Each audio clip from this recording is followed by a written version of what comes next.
আল্লাহর কাছে তোমার কি মূল্য আছে? হে, আল্লাহর কাছে তোমাদের কি মূল্য আছে? তোমরা কি 5 ওয়াক্ত নামাজ পড়ো? তোমরা কি পর্দা করো? তোমাদের মধ্যে হায়াবোধ কিছু আছে? তোমরা মানুষকে ভালো কিছু শেখাও, সমাজকে ভালো কিছু দাও, শালীন কিছু দাও। আল্লাহর কাছে তোমাদের কি মূল্য আছে?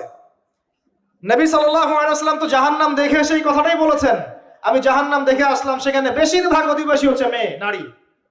কি কারণ? তারা এমন কাপড় চোপড় পরে বাইরে ঘুরতো, যেই কাপড় পরেও তারা নগ্ন থাকতো।